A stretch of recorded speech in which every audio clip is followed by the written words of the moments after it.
Crank up the volume and get ready for real-world bird hunting by listening to the Wingman podcast by Eastman's. Now your host, Todd Helms. Talk about being on the X. Hey guys, welcome to another episode of the Wingmen podcast. And I got lonely in here, and a lot of people are out hunting, so I recruited Scott Reekers to come on today's podcast and join us. We're going to talk about dogs and expectations. Oh, I just about fell over. Dogs and expectations for the coming season and kind of what we've got in the works as far as plans go. And then hopefully in the coming weeks I can start bringing you some guests again. A lot of guys are out hammering, and it's hard to get in touch with people to get not that you're not a solid guest, but to get like Dude, you said you're getting lonely, and then I'm not a solid guest. I'm feeling the love here, man. You were kind enough to come and sit down and record a podcast with me, and I appreciate it. But what I meant is that it's hunting season, and dudes are out chasing stuff, and they're hunting, and it's hard to get guys to sit down and do podcasts, which I get. I completely understand. So we're going to try to continue to bring you high quality podcasts with top notch guests as we continue. Just that time of year when things are rolling. It's that transition time for us, Scott, where we're transitioning from big game, and my focus as I'm starting to switch hats. Yep. I wear that big game Eastman's editor hat most of the year, and then I take it off and put the Wingman hat on as often as I can, and it's getting to be that time of year. It is. And for me, it's kind of the same deal. And there's kind of some intentional rearranging the last few years with all the different properties and products, Wingman being one of them, that we made some changes here with Eastman's. And I'm now doing a lot of the digital research side of big game hunting. So I get to be busy with Wingman and all of our MRS and digital, sortable digital things with Eastman's Tag Hub. But if you're a Tag Hub member, you also get to see Wingman content a little bit sooner and get it distributed there and sent to you. That's right. We have put all the Wingman content, or most of it, up on Tag Hub, which is super cool. And we literally just got a big kind of shot in the arm from the man himself, Guy Eastman, yesterday. Yep. He said he was in hunt camp in Montana, deer camp a few weeks ago, and had a bunch of guys that were in camp, not just the hunt winner, but some other guys that were there. Yep. And they were talking about, man, the Wingman content on Tag Hub is like awesome. We love seeing that on there. And that's been my favorite part, I think, about with Wingman is that, I'll do a little bit of history. Todd and I did not get to work on Wingman together, and so my role here at Eastman's is all digital media, and so Wingman fell underneath that umbrella. So Todd and I had to partner together to get this thing launched.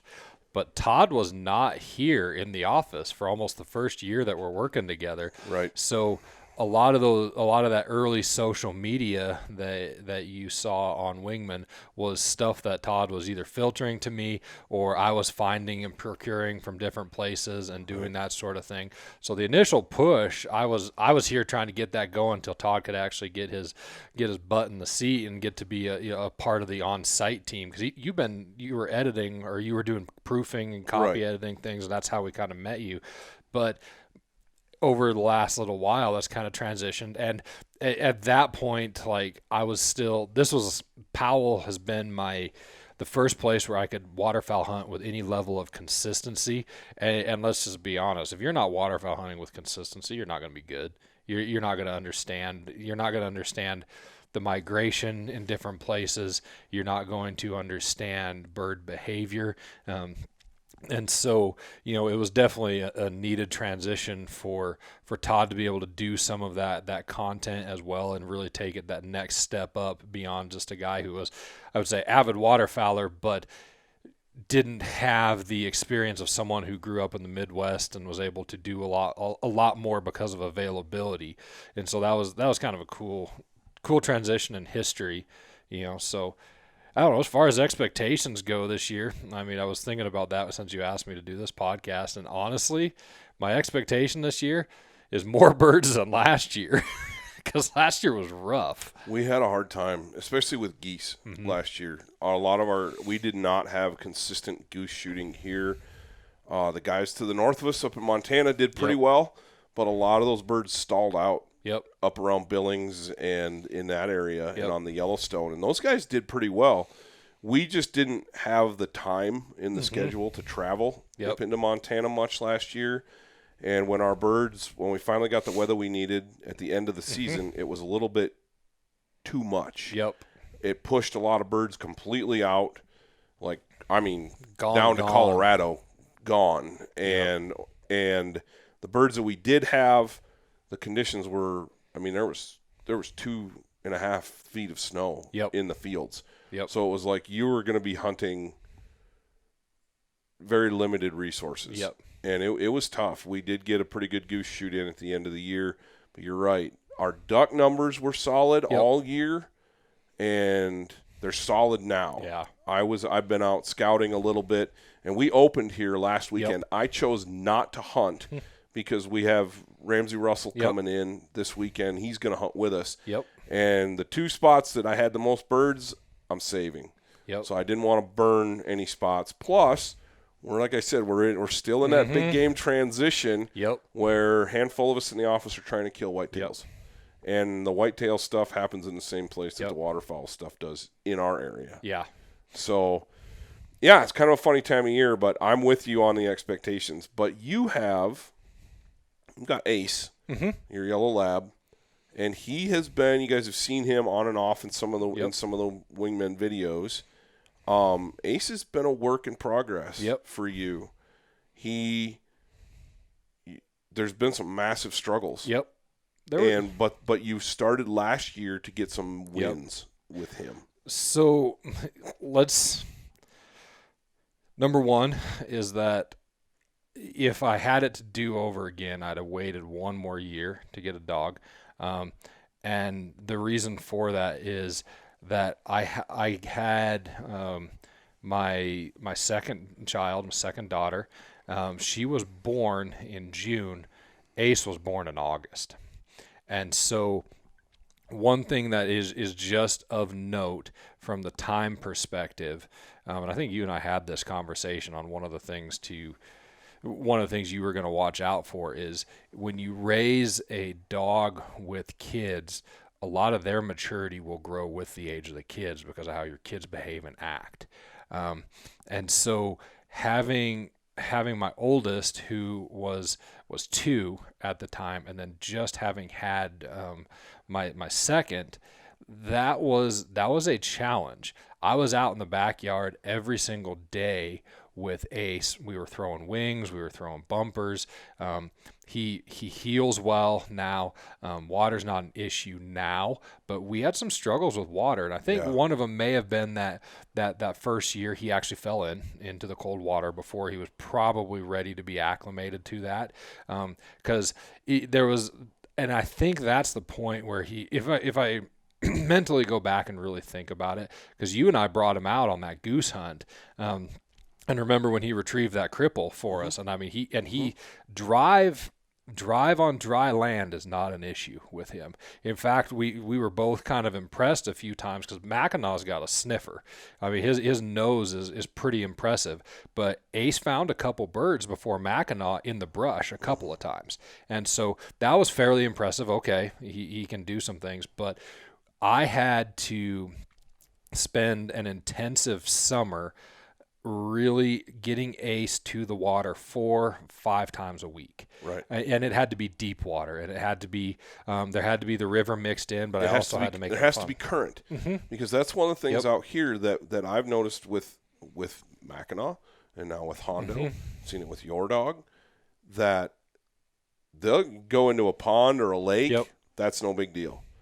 And you guys have probably seen it on our videos too, where you'll hear me say kill 1 bird, or we'll shoot 2 birds, and you're like, man, those guys can't. Why aren't you getting rainouts on that? If we do rainouts on these rivers out here, birds, man. We lose a ton of birds. We could shoot 1 or 2, depending on how many dogs we have in the spot we're hunting. Most of our spots we can kill 2, maybe 3, and get them all. More than that, we run out of space, we start putting our dogs in jeopardy. Yep. And it just isn't practical. Yep. Whereas when you hunt a marsh or you're hunting a lake or a reservoir, you can do rainouts. Yep. And you can kill, if you got 4 or 5 dudes in a blind, you just lay into a flock of birds and you kill as many as you can. And they're not going anywhere. Yep. They're going to be out there floating in the lake. And the dog, you've got all day for that dog to mop up birds. So you getting Ace introduced to current is a big part of the deal because it's unnerving. You can see it in young dogs. Yep. When they get in current for the first time, it's like, whoa, what is this? Yeah. I've noticed it with Hondo because I introduced him. Very first water was a lake. Yep. And it was warm and it was fun and playtime and splash around. And then took him down the river and we splashed around. And then the first time I threw a bumper, I just kind of gradually a little bit at a time. But I remember a look on his little face the first time I threw a bumper into the current. Yep. And he got out past the break and got in the current. And you could see his body language change. And he was like, oh, now he adjusted on the fly really well. And now it's no big deal. Yep. But, yeah, 4 or 5 times a week. It was a lot of work, but I had to do a balance of we brought the whole family out to the reservoir and we'd just go throw for Ace, and the girls were there cheering for him. Sometimes Rachel would come along too, and we'd all cheer, and we had to make it fun for Ace, number one, on the reservoir. And then the next step was that the first summer after he kind of started having his struggles, I did send him to a trainer because I had to make up for some of the lost time because of the family obligations and things of that nature. You hit on something right there that's really overlooked. I have 3 kids. You have 4. Yep. They're all roughly the same age. Yep. Your kids and my kids are very, very young. My oldest is a first grader. Yours is in kindergarten. Yep. And they go down from there. And our jobs are time-wise are incredibly demanding here because we wear a lot of hats. Yep. And so scheduling time to train a dog is incredibly demanding. Yep. And then balancing that with family expectations. Now, you can try to work the family into it, like you were saying, as much as you can. But there's times when that's not possible. Yep. I have personally run into that struggle with Hondo. Hondo is not at the point where I want him to be training-wise, because I simply have not been able to set aside that time to train as much as I'd like. Yeah. And so with the Cornerstone Gun Dog 52 Plus, I should be much further along than I am with Hondo. But the nice thing about that program is it's designed as a self-paced program. When I get to a benchmark in the program and I see my dog he's not where I want him to be with that benchmark, I have the freedom to go back. And then it all boils down to time. So you're talking about sending a dog to a trainer. There is zero shame in that. Exactly. Especially for guys that have super busy schedules like us, and that I don't have time. And in all honesty, Ace did so well going to Bo, and it actually took me longer to figure out how to get the best out of what Bo had taught Ace than probably, because I got to give Bo a lot of credit. He did a lot of work with Ace. Bo didn't have enough moving water to break that fear when he was there, but Bo laid the foundation of a lot of solid training. And to be candid, Cornerstone didn't exist when I bought Ace. It literally launched after I'd already bought Ace and was well past that puppy phase. I had used a different book. It was Game Dog. Older book, yeah. Yeah, and that one was, for a long time, that book had really been one of kind of the gold standards. You and Chris both recommended that book to me, and I really thoroughly, enjoyed using it. However, when I grew up with labs, but the intensive training to have an effective retriever versus just a a dog that walks well and takes commands on tossing a tennis ball is very different.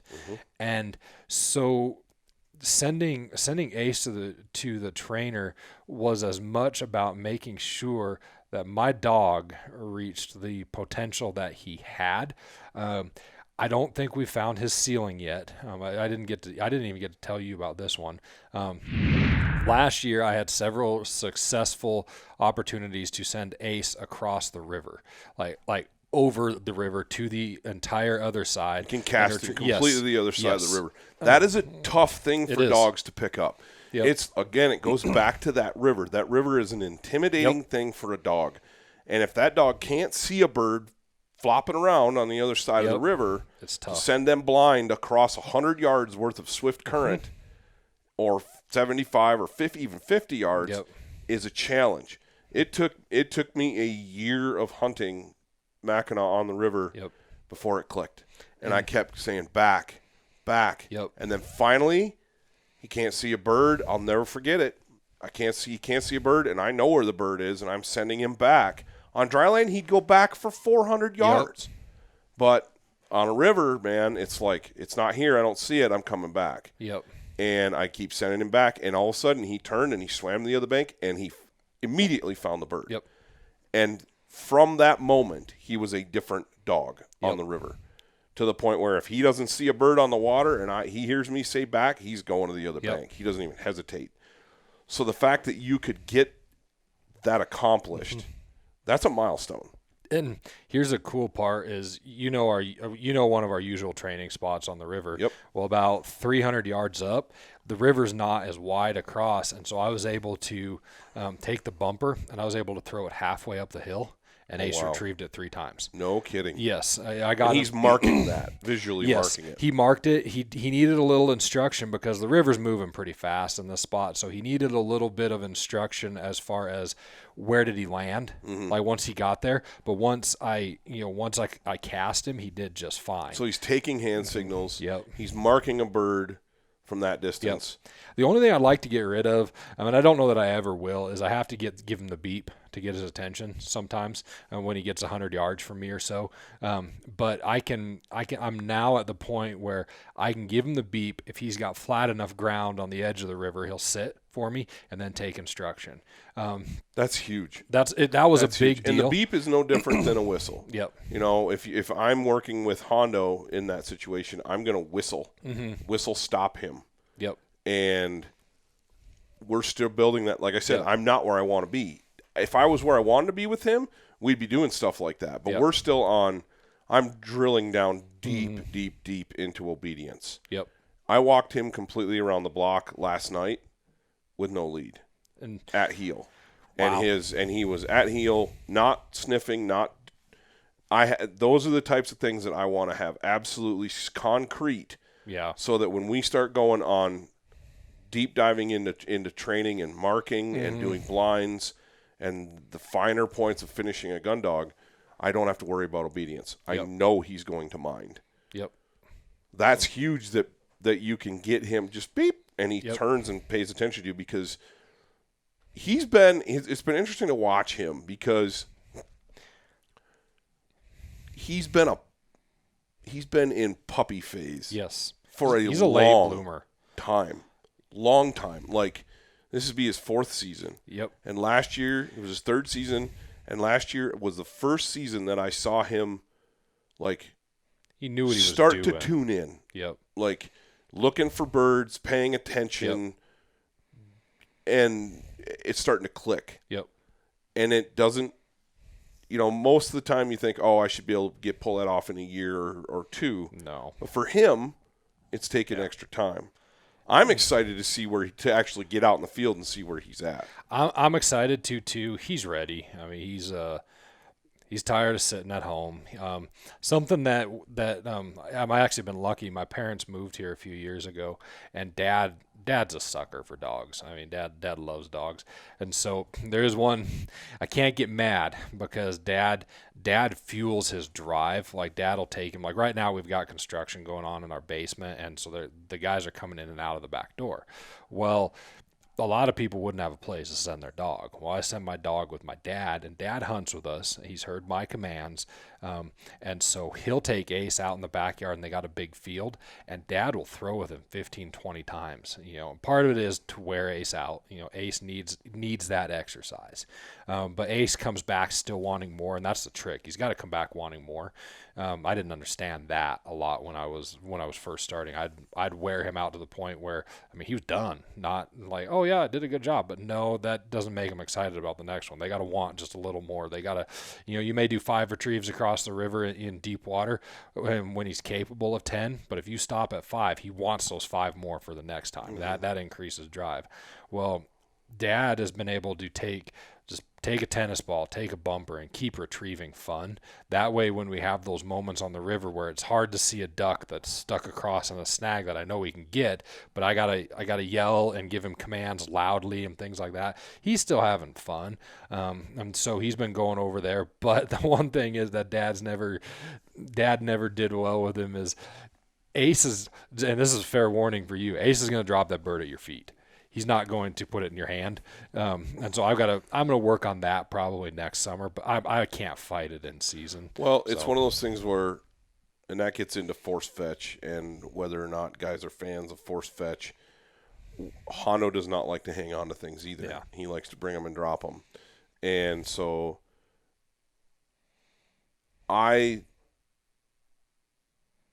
the one thing that Cornerstone has taught me and changed my view on training is the effectiveness of positive reinforcement versus just repetition of what your expectations are. And so one of the things that I've been doing with Hondo is when I make him pick it up, first of all. But then letting him hold it and making him hold it, not clamping his mouth shut, but just letting him hang on to it for a minute. And he's getting better. I'm excited to get him in the field a little bit. There's going to be times when I recruit you and say, I need you to shoot. Hopefully I shoot I need straight. you to bring your freaking A game. And but because I'm going to need to just monitor the dog. Where I don't have to worry about shooting. I am handling Hondo. And this is a total transition year with him. And Wingman's going to be interesting. Some of the stuff, because there's going to be times when I'm just going to have to say, no, he's going to stay home a lot. That goes contrary to how I've trained my dogs in the past. It was get them in the field, get them hunting, get them involved, make it fun, make it positive. But exposure. But both of the dogs, both the last labs I've had, have developed bad habits because I pushed too hard too soon. Mackinac is now becoming very, very steady because he's 9 years old. And there's times when he's like, I don't want to go in that water, or I'm tired, or you see it on the video that we're going to drop this weekend where we shot 25 birds that day and he retrieved all but one. And where was I that day? Fairly simple retrieves. You guys had a meeting that you had to do. No, it was a really small spot, and it was one of those deals where I had room for me and a cameraman, and that was it. But it was a good hunt. But you see it early in the video. He's charging out there, breaking, not steady, which is something that's a bad habit that Mackinac has. But by 10 birds in, he's waiting for me to send him because he's tired. He's like, okay. Now he's still still engaged. He still wants to go, but he'll wait. And I don't want that with Hondo. My dog previous to Mackinac was the same way. I had to put in layout blinds. I had to put her 15 yards behind us. Because when we sat up to shoot, she was gone. And I wasn't a good enough dog trainer at that time. I just mitigated the problem is all I did. And Yep. I hunted with the same guys all the time, so they knew no low birds. Yeah. Josie's going to be out there, right underneath us. And so, okay, I don't want that limitation with Hondo. I want a dog. I want Hondo to be steady. I want him to be the best dog he can possibly be. And so I'm not going to push him this first year. Get him out, get him in the field. There's a reason I haven't hunted pheasants with him. Yep. A dog has a sniffer. You think Mackinac has a nose? Really? Hondo's twice as good. I'm gonna try Ace this year on a field. I've got him. He takes the commands pretty well, and I may try and go out a little bit for some pheasant and just for fun, with the expectation that the work I've done with Ace for the most part has been all waterfowl, and I'd like to. I intentionally did that, but going out and going after some pheasant might just be fun for him, and so that might be something that I do a little more this year. Plus, I've got a couple college students from church who want to do that, and they've got the licenses. They can actually afford a non-resident license for that, and so we may do a little bit of that. But with steadiness with Ace, it's been a progression of, figuring out that first year, why am I here? Do you remember when Ace was a pup and he fell asleep on the pile of birds because it was warm? That was one of those times that he showed, like, he showed that he liked the birds. He was never afraid of the birds, but it was one of those moments where, like, okay, now I've got to work on this attentiveness to it, and that's been that's steadily gotten better. He's a creature of habit in that he likes going to the same spots. I don't say if we ran down to one of your other spots, like, and took the boat or something like that, I don't know how Ace would do. Part of that is that's just a dog thing, and Cornerstone talks about that. In your dogs are very situational, where they will respond. If you're training in the backyard all the time, they're guaranteed that they're going to get your training there.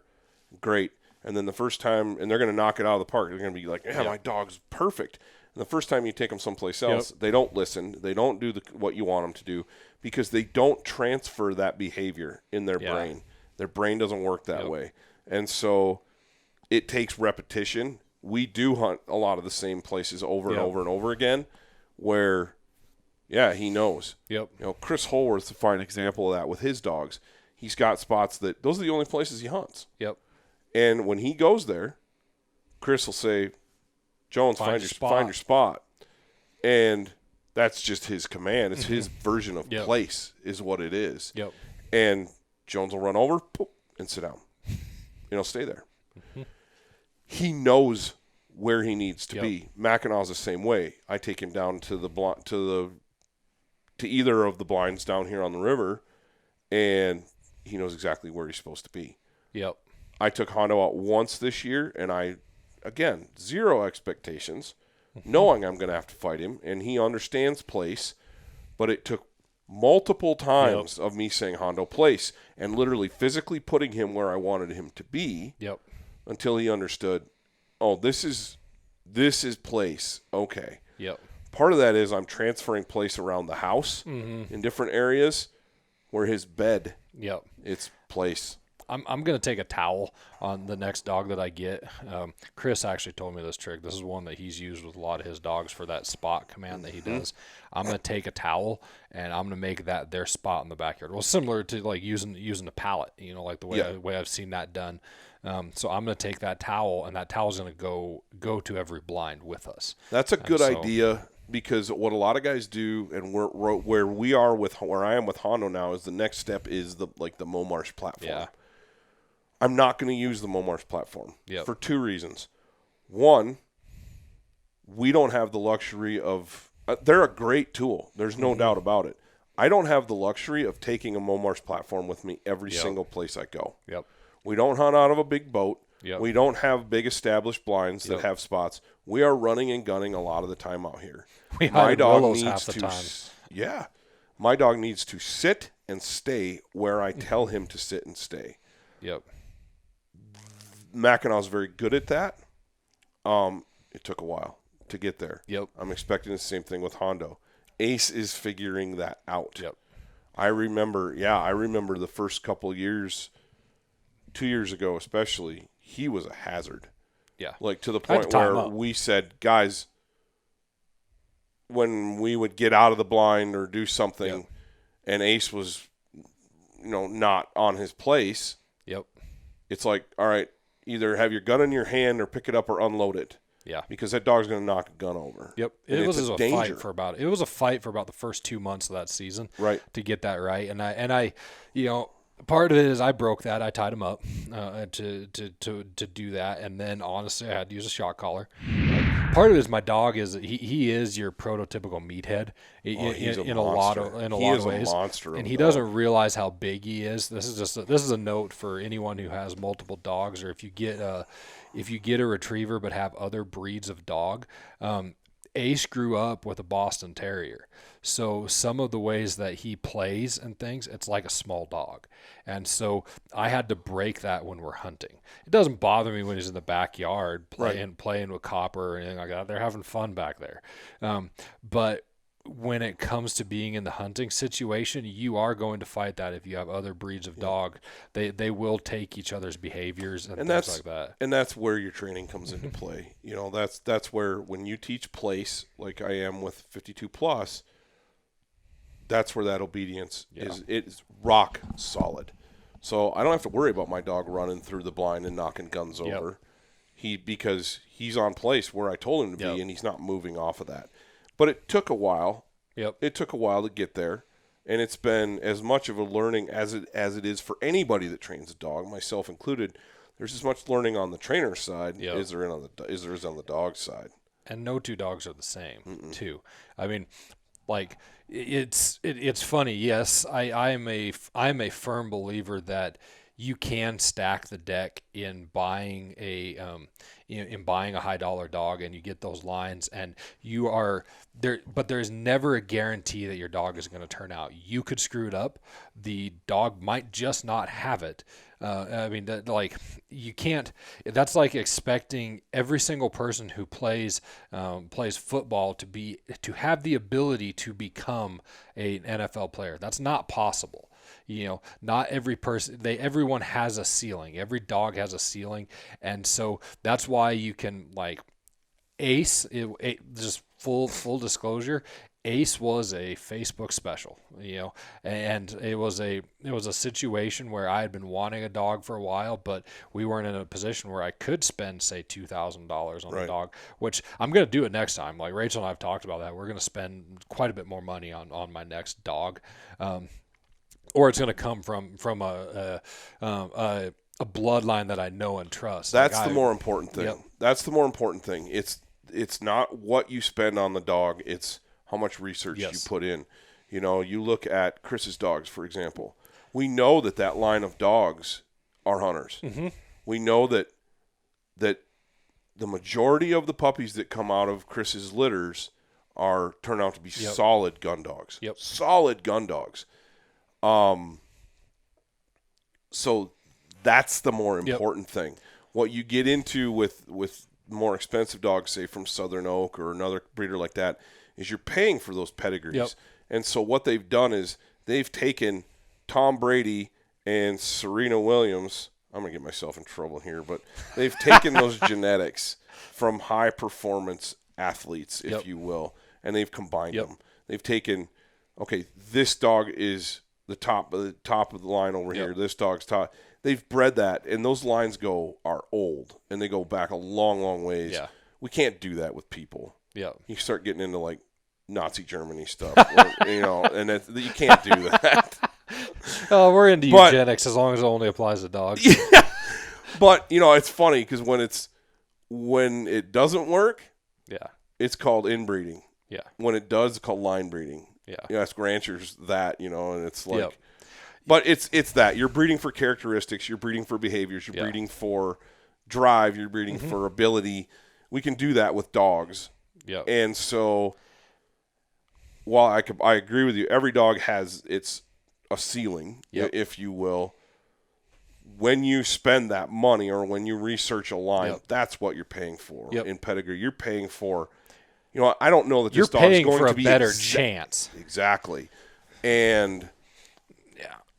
I was like you with my first, we had a family lab growing up, and she was great. Again, get back into the busy dad, busy life. Dad didn't have time to train that dog. It's a wonder that she could even obey any commands, let alone turn out to be the epic retriever that she was. We talk about that all the time with that dog. Her name was Carly, and she was the family dog growing up. And we shot so many birds over that dog. And everything she did in the field was self-taught. Mm-hmm. Dad did basic obedience stuff at home, and then he ran out of time. Yep. And sending her to a trainer wasn't really an option. Yep. And so it was like, well, she'll be what she's going to be. And she was phenomenal. Mm-hmm.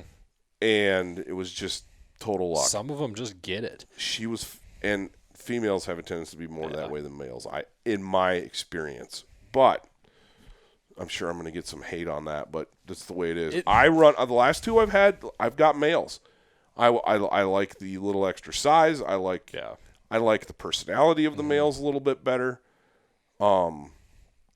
Just that, I'm not going to go deep into that. It's just kind of the way it is. Yeah. But my first personal dog that I bought, Josie, was same thing. Mm-hmm. She would have been a Facebook special if Facebook existed back then. Yep. It was a paper plate on a, you know what I mean, in a Gander Mountain on the corkboard up front. Mm-hmm. And I saw the paper plate with the numbers on it, AKC Lab Pups, and I grabbed a number and called the guy. I went over there and I bought a dog that afternoon. Yeah. And through her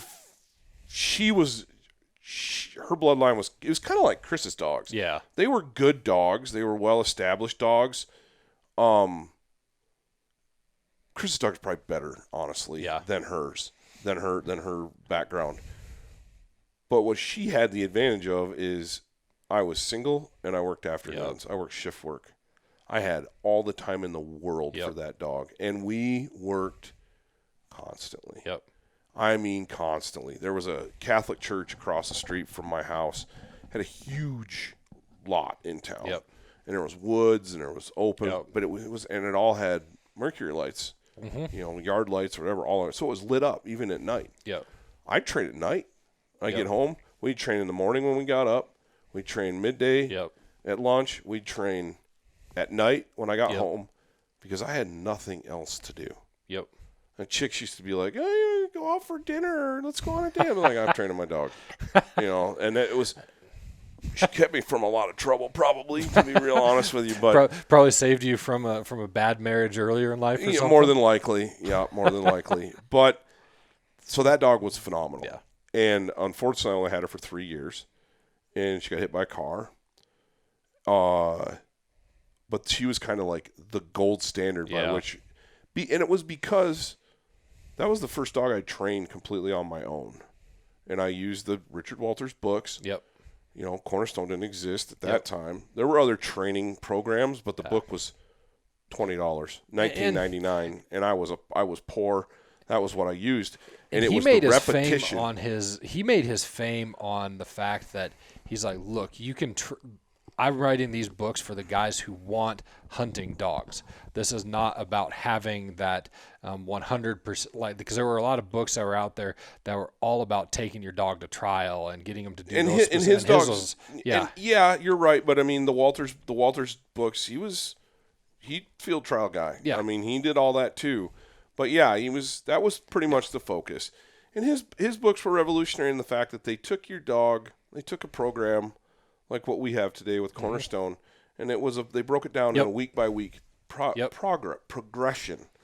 Now, as Josh Parvin and Corey Wages and Barton Ramsey would tell you, we know a lot more about dogs now than we did then, and we've played with different methods. Yep. I'm going to be real honest with you. I will never train a dog without clickers and treats again. Yeah. It was stuff that took Mackinac weeks to really get dialed, and took lots of frustration and too much force. Yeah.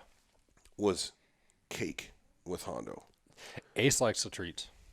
Yep. Like Ace likes Without actually, Dad and I did that when when we needed to reinforce water. What we did is it was a tail end of goose season, and it was after one of our hunts. That was kind of like it was a total struggle bus session, and so I think you gave me some geese, and I had a couple that I had killed, and we took them all, stuck them on the bank, and I literally walked out in the water, out on the river, and I threw those geese out there, and Dad released him. And he brought, and Ace brought the geese back to Dad, but he would go out there because he could see where I was at. He had to build up the confidence that he could do it. We did it with the vest. It was the only thing missing would have been shotgun noise to make this as real as possible. Right. But Dad reinforced with treats that this is the right thing to do. Yep. And that was probably the high water mark of how we were able to do that. He started his inhibition of jumping in the water changed at that point. He still likes to be able to confirm visually, but I won't ever do it without treats. I'm going to do more treats earlier. Well, when you go to do your next one, I would highly recommend the Cornerstone program, and it has been extremely effective. It's been very, very easy to follow. The fact that I wish it existed when I started with Ace. I honestly, I'm beating myself up over lack of progress where I am with Hondo. But the fact that I could walk around the entire city block last night in the dark with no lead, I had a lead with me. Yeah, I didn't put it on him. And there's people and there's cars and cats and other dogs barking, and he was glued to my leg the entire time. And I got home and I told my wife, I said, I think we're ready to move into the next progression. But yeah, that program is, like I said, it's leveled, it's tiered, it uses reinforcement techniques that were totally foreign in Walter's day. Yeah. And I've always been concerned about the clicker and treat thing in that I had reservations with that method of that the dog is only going to do a behavior because it's going to get a reward. Yeah. And when I don't give a reward, it's going to stop doing that behavior. That has not been the case. You phase what the progression is, you phase that out over time. Yeah. Little by little, to the point where when like last night, I didn't even have a clicker in a treat bag. I just said heel, and he was glued to my leg. And that's big because so it's that phasing things out over time. But anyway, ton training and minutia. The point of all this is that we're going into a brand new year. Yes, we've had some duck seasons that have been open. Yeah. I went out early. I didn't get out for the first split at all. I normally do, but I first split here in Wyoming is tough. We have some local birds. There was actually quite a few birds around. I was pleased to see that. But it falls right in the middle of big game season. And, if you're a deer, if you're a big game hunter, if you're like chasing mule deer, elk, antelope, you have weekends or you got to choose what to do with a block of time off. I'm sorry, but I'm not going to go chase ducks, in the end of September or first part of October when I have a very limited time to chase those big game species. And duck season opens, it opened last weekend, and it doesn't close now until the middle of January. And, one of the reasons I was able to get out some for the first split, it was twofold, is I made it. Part of it was one of our blinds. I made it a work-related thing in that I hauled a bunch of decoys the last 2 years down there, and I just did an opening day alone with Ace. Right. And so I did that. And so I was able to justify it, but I also had deer on the ground already because I hunt some of Western Wyoming's early rifle you hunt deer early hunt. stuff.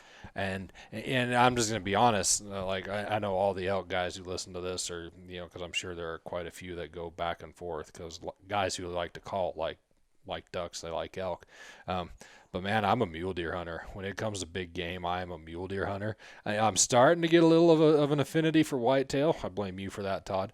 But it's like one Frito Lays, man. You can't do just one.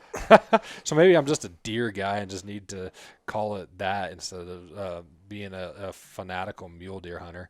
But in that early split, it gave me a pretty good idea what our residents were heading Right. into that second split. So that was kind of fun.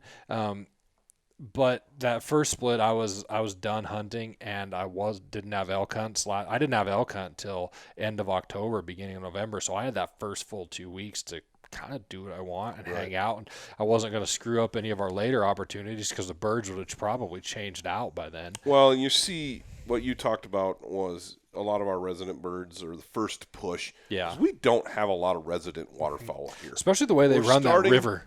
We're starting to get some geese Yeah. that live year round. Like you'll see them, they're residents. Yep. And they don't leave. They're here all summer. They raise broods on the river and on the reservoirs in the area. And then in August, when they start combining barley, you'll start seeing those small family groups show up. There was a field this summer out east of here. It was middle of August. And it was loaded Really? with honkers. Yes, and they were all residents. Really? They were all in little family groups, and Yeah. I watched them come and go, and I was like, those are all geese that have been raised right here in this area. Yeah. Those are not migrators. So, but for the most part, we get 2 waves of migrators. We get our early birds, which come in late August, early September, and into early October, and those are your blue-winged teal, Yep. gadwalls. Of course, there's some mallards in there. Yeah. We see a bunch of shovelers Yep. mixed in there. I have And yet to then- shower, shoveler, believe it or not. Don't waste your time. It'd be fun to do it. No, Just to have done the it. drake shovelers especially are a bird that they are a cool looking bird. And if you can shoot a fully plumed one like right now, Yeah. a lot of our reservoirs, you don't shoot shovelers on the river hardly ever. Yeah. Because of their feet, the way they feed. They're a kind of a surface filter feeder. Yep. They don't dabble like mallards will tip up feet, or they'll get head down and they'll root around. Yep. And shovelers will do that, but their bills aren't designed Yeah. for that. They skim. They're skimmers. You watch them, and because of that, they like either big rivers with lots of open water, or ponds, sloughs, things like that, where Yeah. they can swim and skim. We see the most of them here on the water treatment ponds north of town. Yeah. On the sewer ponds, that's where all the shovelers are. Yeah. And I was swung by there the other day, and there was a bunch of Really? shovelers out there. And they're a cool bird, but so then we that's our I first. want one those so are I our- can knock it off my list, Todd. Yeah, I know. Those are our first split birds. And then our second split birds, we get mainly mallards.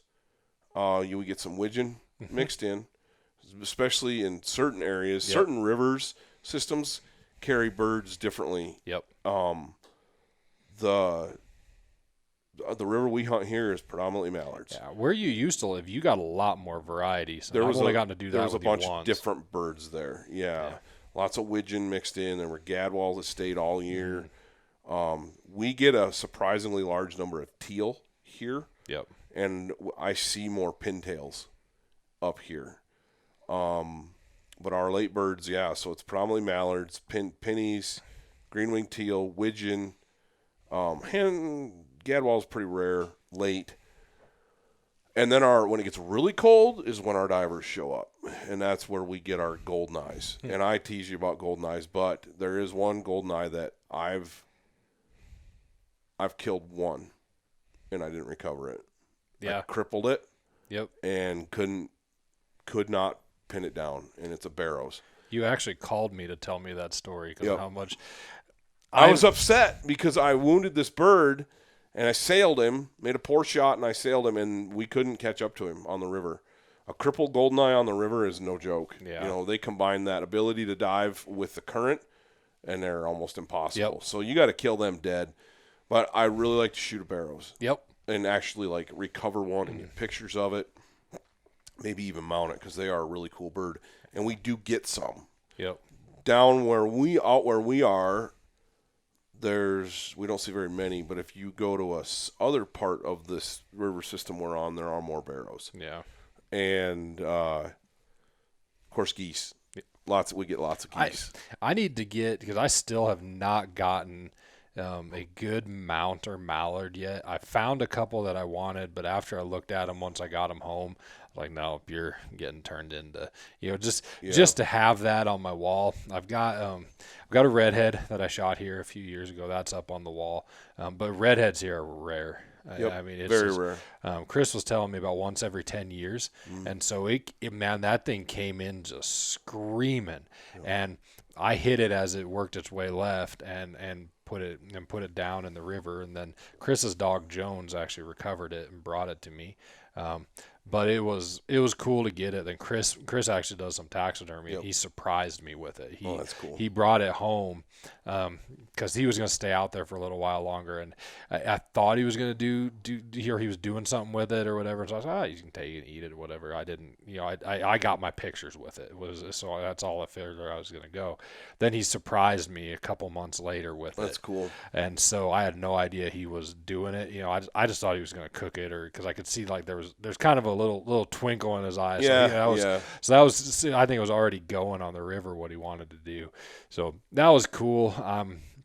But I'd like to get a little bit of variety up in my house. I'm getting to the point now where I've got several mule deer that are up hanging on the wall, European mounts. But I need to get a few more birds, and so I'm probably when it's not the when it's not the melee volley, when we've got 5 or 6 guys in where, you're pretty sure you hit it, but there's another dude who shot pretty close to you at the same time. When it's just me and you, if I can kill a couple decent we shoot mallards. some gorgeous mallards here, So. and that's a result of the fact that our seasons are run nice and late. But yeah, that kind of gets back into what you were saying earlier about getting time under your belt. I mean, you've been a waterfowler, wing shooter for about 5-6 seasons now. Yeah, as far as actually taking it serious, right? Is what right, I mean, and that's kind of what I meant. When you started off and you were talking about how we started Wingmen, and it was I threw this wild idea out there for this Western waterfowling magazine, and this is what it has evolved into over time.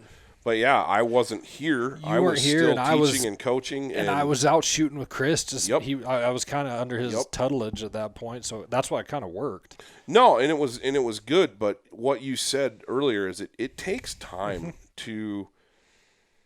and practice. We can dovetail that in with the dog training. It takes time and practice and consistency before you get. It starts out okay. I just want to shoot a duck. Yep. And then, okay, now I want to shoot a limit. Yep. Or a certain type of duck. And then it's, whatever, the natural progression of hunting where it gets into, it's about how. Yep. I'm at the point where I like shooting limits. Obviously, most people do. But I'm at the point where it's how I'm doing it. And I've taken a step back, too, by bringing a new pup into this where there's got to be success for that pup, too. So, but those years, the learning of the different aspects of whether it's paying attention to, okay, the birds, this is the type of habitat the birds like. Or this is, when the weather's like this, I see the most birds here. Or they react like this, or when I set my decoys in this way, I get good results. Yep. That takes time. It takes repetition to establish patterns, to establish, okay, this works here, or this works here, and oh man, I'm not doing that again, or whatever it may be. One of the things that took me time to realize out here is that I don't really use a spinner on the river. Not often. Not very often. There's times, but I honestly feel that when I'm hunting this river, with a bunch of decoys set in a natural position where the current is naturally moving them, and they look like a group of feeding or contented ducks in a place where ducks actually would be resting. Without a spinner, I think that sets my spread apart anymore. Because if you like last weekend on the opener, I went out and I was actually doing a little bit of deer hunting that day, and there was a massive amount of gunfire up and down the river. Lots of guys hunting ducks. Yep. And I guarantee you if I could have flown a drone up and down that river corridor, I would bet you almost every single person would have had at least one spinner in their spread, maybe more. The only time I will use a spinner is the start of the second split. And I'll use it for about that first 2 weeks, but anything after that, I don't feel like it's been effective for us. Well, one of the things that you have to keep in mind, too, with those, and I'm talking about hunting them over water, because it's a non-negotiable hunting dry field mallards. Oh, yeah, you have to have multiple spinners. We have our greatest success with multiple spinners. You need at least 6, 8, and you need them strategically placed to draw attention or distract if your hide sucks. Yes. Yeah, because we've tried it. I remember when we did one particular hunt without spinners, and we got our butts kicked. Yep. And it was like, you throw spinners in there, different ballgame. Yep. Well, anyway, we see that, but up and down the river, I'll throw one out, and it's nice to have one with you all the time. Yep. Because you might put it out, and there was one hunt we did last year. In fact, it was the day we smashed 25. Yep. We killed a 5-man limit of mallards.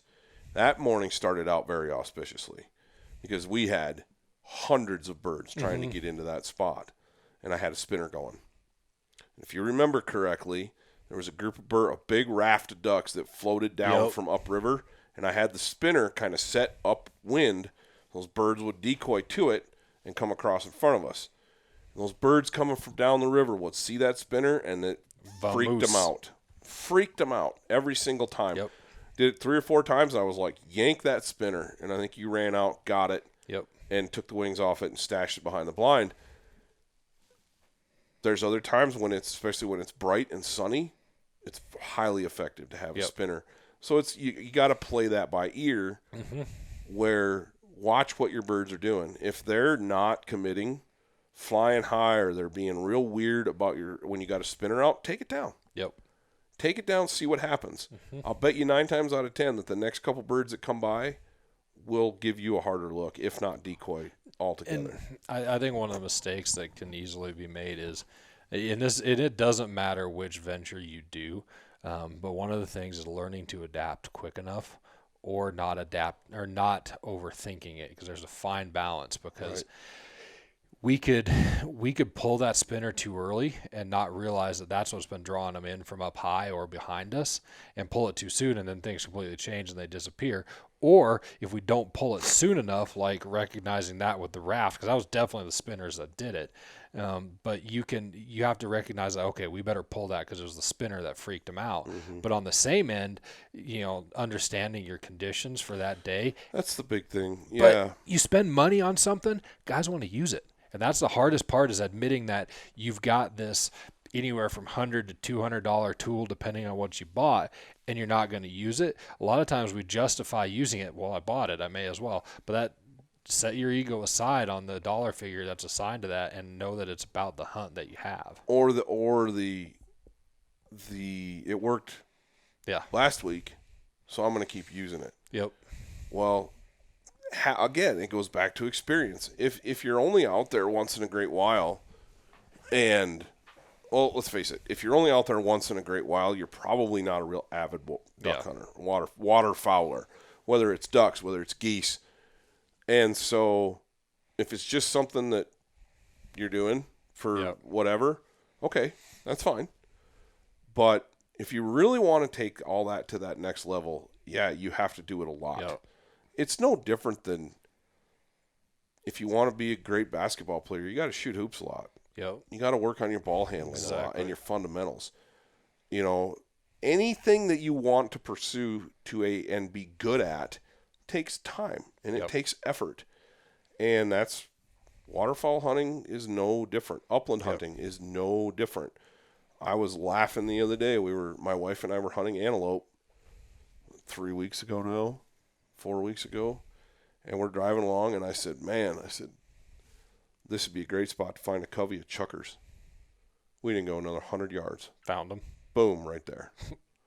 She looked at me, and we got out. And I had Hondo. Yeah. We got out, and I let him get into those birds, and it was cool. But she looked at me. She's like, "How did you know? Out of all this sagebrush and wide open, godforsaken looking country, how did you know that there'd be chuckers here?" And I just said, "There's a look.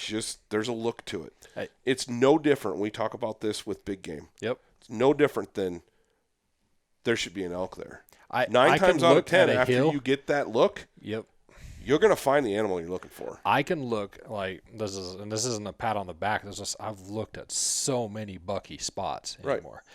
I can look at a spot and I can tell you those are the top 5 places you need to look, like for a deer in the high country. And I usually find bucks there. Like it's just a matter of the work that you do to understand what should be there. Like it's our spots. Like we've got access to some great places that we use pretty regularly, but we sit above the hill and look down at it and we know where the birds want to be. So Onyx for me is a big one because I will pull up Onyx when I know I'm going into a new spot. Say I see a bunch of geese headed into a field, and I can't see it, for whatever reason, but I see them dump down into something. The first thing I'll do is pull up Onyx. Yeah. And I want to see what the shape of that field, what they're in. Mm-hmm.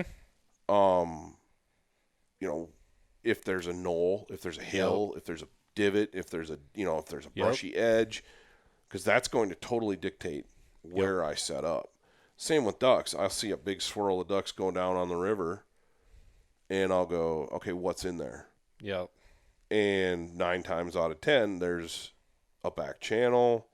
There's a side eddy. There's Russian olives in there. I was just about to say Russian olives hanging. Yeah, it's not just a flat, deep, or flat, fast stretch of water because there's no place for them to hunt. There's no place for them to rest. There's bends, there's ox, whatever it might be. There's a reason that those animals are there, whether it's birds, whether it's deer, whether it's elk. And that takes repetition. That takes time. That takes those are the things that build experience. And, that gets back into what you said earlier. That's where you're starting to come into that after 6 years, 7 years in this. And your dog is starting to come into this because you're getting the repetition. You've built the time. You've spent the time out there where it's like, all of this is starting to click and there's fewer surprises every time you go, and there's more success every time you go. Well, last year was a pretty cool deal. I got to get out solo, or just like my father-in-law came with me a couple of times where it was just me and me shooting. He wasn't shooting. He was just along to watch Ace work and that sort of thing. And we got single man limits, and we were able to do that with Ace. I was able to, didn't lose a single bird. Done by 9 o'clock, but it was pretty fantastic. Yeah, you're not there shooting till noon to kill 5 birds. Yep. Right. So, and there were a few times I had giant groups I didn't shoot into because I was down to 1 bird, things like that. Yep. So there were a whole lot of opportunities that were kind of just fun to do and deal with. So it was a good time. It was cool. I'm hoping for a few more of those days. I mean, if this year I'm not going to get to haul all the decoys down like I normally do. I'm doing that this week. That. Yeah, that's going to be me on Thursday and probably Friday. I have to get the blinds set up. And the one blind that we have collapsed under the snow we got last year. And so I have to rebuild that. That blind actually has decoys in it. Mm-hmm. That blind, I went to get it cleaned out, and we got all that snow. Well, then that snow melted and turned into mud. And by the time I could get in there, it was like, I'm just going to leave them. And then I went down in to get them. And the blind had collapsed on top of everything, and they're underneath all of it. And I'm like, I'll leave it. I got to rebuild this thing. So there's decoys down there already. I do have to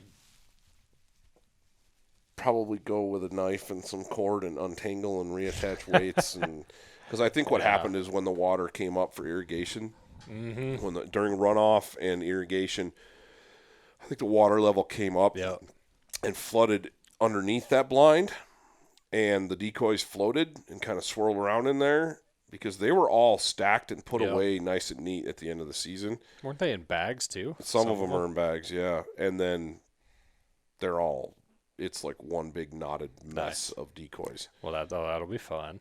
Yeah, like I said, a knife and new cord is what that's going to amount to. But anyway, that is what it is. But I got to do that this week because we're actually going to start hunting this weekend, which I'm ready. Is it just going to be you and Ramsey? Very ready. Yeah. Because we're gonna do a podcast and we're gonna film it. And so this first one's just gonna be us, and then after that the floodgates are gonna open, and I'm gonna get out and start scouting. Yep. We don't have a lot of geese in the area yet, but we will. And that's one of the things we didn't get a lot of last year because we just didn't have the birds. Yeah. That's something this year I want to do more of. I want to do more dryland goose hunts and some dryland mallard hunts if we can find them. And just kind of branch out a little bit. Yep. We've got some plans to travel a little bit. Hopefully that works out this year, to go to some other states and give this a new look, kind of broaden our horizons a little bit. Yep. We've done a really good job laying down content in our backyards. Yep. And keeping our costs low and still providing good quality content. We're blessed because we live in an awesome area for that. I mean, let's face it, dude. Out west, not every place has ducks and geese. I grew up in southwest Wyoming. It doesn't have it for the most part. There's nothing. Where you grew up, there's nothing down there. No. For the most part, you can go sit in a pond next to the sand dunes, or you can really go and hit like north on the Green River. But even then, you're not in a great flyway for ducks you can actually eat. No, it's a lot of goldeneyes. Well, and it was the same way when I first moved to Wyoming in the northeast corner. The duck hunting is virtually non-existent. Is there some? Yes. There's always some stock ponds with some teal on them or whatever, and there's spots that hold ducks, and it wasn't too far to drive to like the North Platte or go to Torrington or something like that. Or even jump the border to South Dakota. Yeah, but even then, it was a haul because western South Dakota doesn't have. You got to go a little ways. You got to get past the river. You got to get past to the river. And there's some spots around Rapid City area. You start from Rapid City east, you start to get into some where there's some birds, but the western U.S. is pocketed. And once you understand that if you're not on a river corridor, like a major river corridor, you're not going to have birds. No. And we are blessed here because our river was developed by the very forward-thinking Buffalo Bill Cody, who basically said, wow, I think we could grow crops in this valley if we could figure out how to irrigate it. Yep. Well, guess what? They figured out how to irrigate, and they built one of the most advanced irrigation systems in the entire world. Yep. And we grow, literally here in the Bighorn Basin, we grow the bulk of barley for Anheuser-Busch and Coors. This is where it comes from, which is pretty amazing because this is high desert. Yeah. I mean, our town sits at just shy of 5,000 feet in elevation. The construction we did on our house, it was kind of crazy. Like they had to dig because we put in an egress window, and so they just dug it out. That soil's black. Oh yeah. Like under the house, So it's actually a lot better than what it looks. It's just the plants that are here populated the soil. Right. So well, they got like sage because it's arid. Without water, you can't grow the crops out here, and so we're kind of an anomaly. Yep. We sit out here in the high desert, and we've got a really nice population of migrating waterfowl. And they've always migrated up and down, but I think more birds stay here now because of the ag. Yeah, there's actually food for them. Right. 100 years ago? No, there's nothing. They just lived on the river. Yep. And which they still do. I mean, that's the river is why they're here. Yeah. The river is why they're here. But, not every place out here has that. So not every place has the accessible waterfowl hunting to make you a good waterfowler. It's tough. But I'm excited for this season. I'm ready to actually get out Yep. and Me hunt too. a little bit. I'm ready. My dog's ready. Yeah, like I said, I'm holding myself and Hondo back because in the past we'd be hunting and we'd have been hunting birds all fall. But I really want to avoid some of those mistakes that I've made in the past. Yep. And so I'm trying to be patient with the process. And it's been tough because it's like, man, I watch his ability with his nose and I'm just like, oh my gosh, this dog is a machine. I mean, he's going to be amazing by the time it's said and done. And I will play a very small part in that. Yep. It's just basically be It's giving them the tools. harnessing the raw talent Yep. that's there. And I'm excited. I'm really excited about it. But, yeah, it's time, man. Season's open. I wish we had just unlimited time to go out and play, but you got to work too. So. Yep. Well, we'll get out. I'm gonna try and go out sometime next week. Take a morning, go out and bring Ace after you guys get done. So. Yeah, and I don't know. You know, like I said, we're supposed to get a big cold front. Yeah. This week, like roll in tonight, I think, which should push some more birds into the area. Hopefully, it doesn't push them out. No, I don't think it'll do that this early, but it should push more birds into the area, and it should make filling the remaining big game tags that you and I are sitting on a lot easier. Because I know that's, for me, that's always a concern. I get to this time of year, and I'm like, I'm super crunched for time, and sitting on a cow elk tag that is largely weather dependent is kind of like, let's get this done so I can hunt birds. Yep. I need that. I need those groceries in the freezer, but I want to be hunting ducks and geese. So, and pheasants. I'm excited to chase some pheasants. My dad's coming out. My folks will be here for Thanksgiving. And then they're going to stay through the first part of December because my dad's got a late bull elk tag. And so he'll be in the blind. I'm going to try to get, actually, last year we didn't have enough birds. We tried to film like the father-son deal. Yep. Didn't work. Didn't have any birds. And so going to try that again this year. But there's a boatload of pheasants around. Yep. And so I'm going to try to put together, like in an afternoon, like, hey, grab a bunch of dudes and let's go push let's go try to shoot some roosters.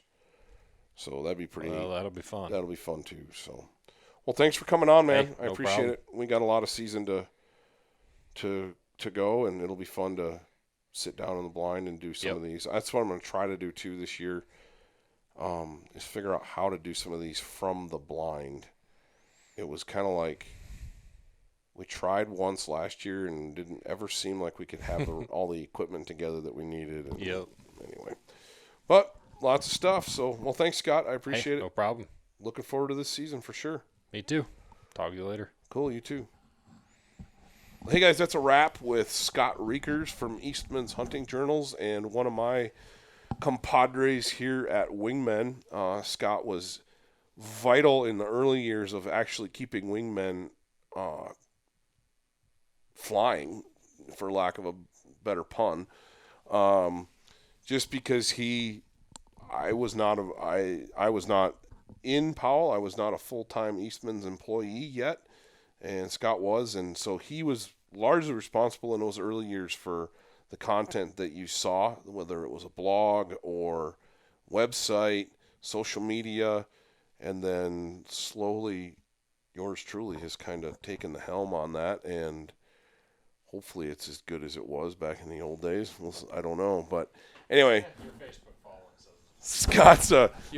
following says it's better. Scott's a great addition to what we do here and very important to what we do here. And he's a good hunting partner as well. It's been fun to watch him and his dog Ace mature over the last few seasons, and looking forward to this one to see how we end up this year. So thanks for joining us. Until next time, we'll see you in the field.